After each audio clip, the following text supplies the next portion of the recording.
Você sabia que existe uma cidade fantasma no condado de Columbia, Pensilvânia, que inspirou toda a franquia Silent Hill? Pois é, hoje vamos falar de Centralia. Mas primeiro não esqueça de se inscrever no canal, deixar um joinha para o YouTube entender que conteúdo é bacana e aquele comentário. Eu sou o Leandro e voltamos depois da vinheta.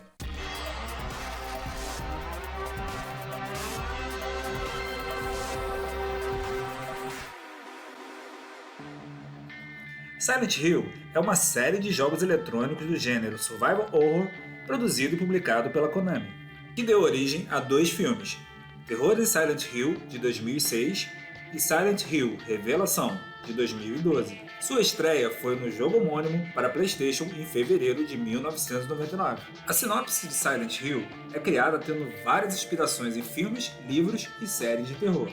Tem também por base teorias de parapsicologia e da filosofia, tendo por base que o pensamento humano tem uma certa energia psíquica que é forte de acordo com o poder de pensamento. Essa energia é capaz de se manifestar no ambiente e em volta da pessoa. A história do primeiro título se baseia na chegada de Harry Mason a Silent Hill, uma cidade na qual cinzas não param de cair do céu, e após um acidente se concentra em achar sua filha Cheryl. Durante o progresso do jogo, Harry descobre que a sua filha adotada tem uma relação com a cidade nunca revelada. Uma característica marcante dessa franquia é o clima de terror tendendo, não raramente, ao bizarro e ao grotesco, mas também sempre voltado ao psicológico, buscando criar um ambiente de medo e tensão por meio da ambientação tanto gráfica quanto musical. Silent Hill é um jogo bem conhecido na cultura pop. No entanto, o que nem todos sabem é que essa cidade é baseada num local chamado Centralia, localizado no condado de Columbia, Pensilvânia. Já deixa aí nos comentários se você conhecia essa história. Não se sabe ao certo como começou o princípio do fim de Centralia, embora aparentemente tenha sido em maio de 1962, em um aterro sanitário situado na periferia do povoado. Como de praxe, a prefeitura havia contratado os serviços de uma empresa de controle de incêndios para que limpasse o aterro. Entretanto, o que ninguém esperava era que o aterro cobria a entrada de uma antiga mina de carvão abandonada. E como haviam feito outras vezes, amontoaram o lixo em cantos do aterro e atearam fogo, deixando arder durante um momento. Então, seria só realizar o rescaldo e voa lá, problema resolvido. Porém, dessa vez, o fogo não se extinguiu completamente, seguindo queimando no subsolo e alcançando através de um buraco uma mina de carvão vizinha ao aterro. O interessante é que antes de entrar em funcionamento, o aterro supostamente teria sido inspecionado para assegurarem que todos os buracos das antigas prospecções tivessem sido devidamente selados. Além dos gases tóxicos gerados pelo incêndio subterrâneo, muitos outros perigos foram assustando os moradores de Centralia.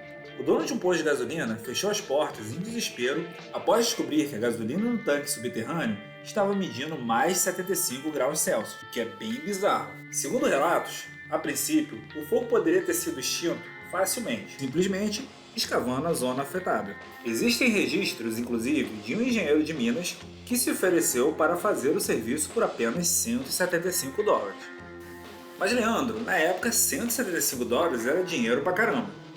Tudo bem, era dinheiro pra caramba, concordo com vocês, mas com certeza era um valor irrisório para se evitar o destino terrível de Centralia. E mais absurdo ainda, mais tarde, outro mineiro do povoado também se ofereceu e por um preço ainda menor, apenas em troca de parte do carvão que ainda não havia queimado. Como diria a vovó, a ganância e a avareza levam os homens à ruína. Portanto, apesar dos apelos da população, o incêndio havia se convertido em um assunto estatal. Um emareado burocrático impedia tomar qualquer decisão de maneira rápida. No entanto, à medida que passava o tempo, o fogo se estendia por uma área cada vez maior, e a solução, antes fácil, se tornava cada vez mais cara e complicada. Em julho daquele ano, o Departamento de Meio Ambiente levou a cabo uma série de sondagens para comprovar o alcance e a temperatura desse incêndio subterrâneo. Alguns, entretanto, acreditam que essas perfurações não fizeram mais do que piorar a combustão, ao proporcionar ao fogo uma via natural de ar, fechando assim o tal do tetraedro do fogo. Porém, a principal crítica na época foi a maneira um tanto desorganizada como foi levada a luta contra o incêndio. Em muitos casos, as valas eram escavadas usando a própria fumaça que se desprendia do chão como guia, quando o correto, segundo engenheiros, seria realizar antes algumas perfurações para determinar qual era o local mais adequado. Com frequência, acontecia que, quando acabavam de cavar uma vala, o fogo já havia passado para o outro lado, tornando todo exercício dos operários um exercício de futilidade. Em 22 de maio de 1969, tiveram que evacuar as 3 primeiras famílias de Centralia. Naquele mesmo ano, começaram a experimentar uma técnica diferente: injetar água com cinzas volantes, areia úmida e argila sobre o incêndio, para formar uma barreira que bloqueasse a passagem de oxigênio, apagando assim as chamas por abafamento. A ideia até que não era de todo mal. No entanto, aparentemente, um problema relativo à atribuição de fundos entre o governo do estado e do condado atrasaram essas novas tentativas. Enquanto isso, o fogo continuava se alastrando e atingindo novas minas de carvão. Entretanto, tudo mudou em 14 de fevereiro de 1981. Gente, mais de 10 anos do início do incêndio. Um sábado, quando a terra se abriu aos pés de Todd Domboski, um menino de apenas 12 anos.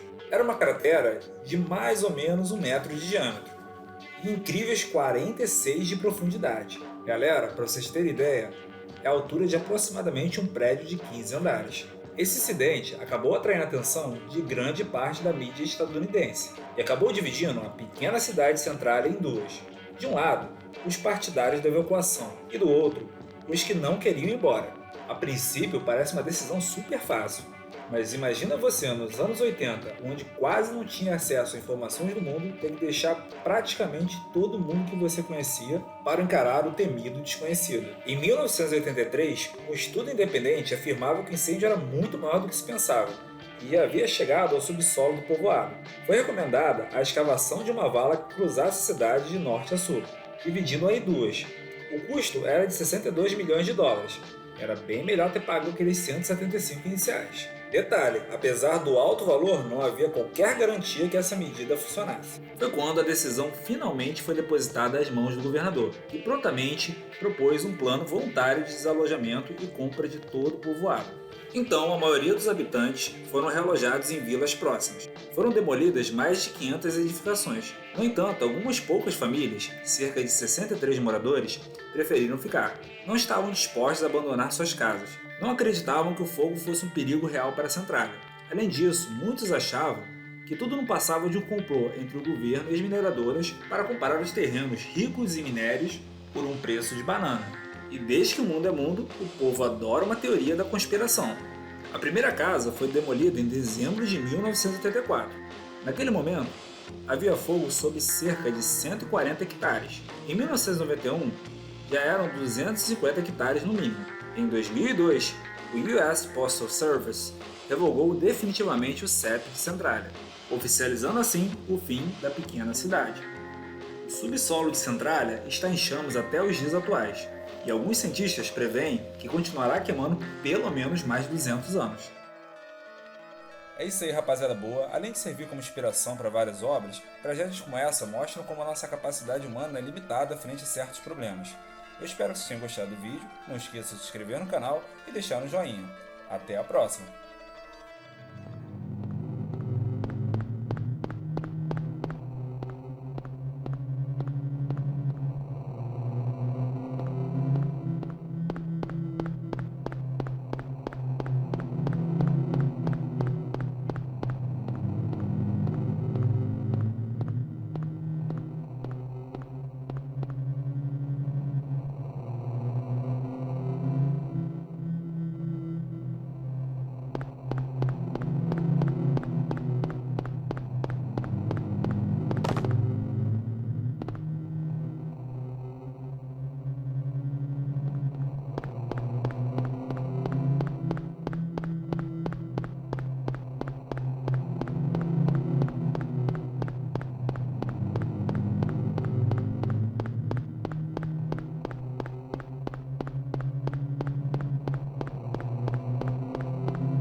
Cheryl? Is that Cheryl?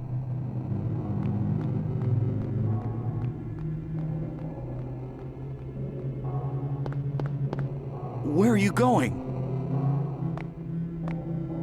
Hey, wait! Stop!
this?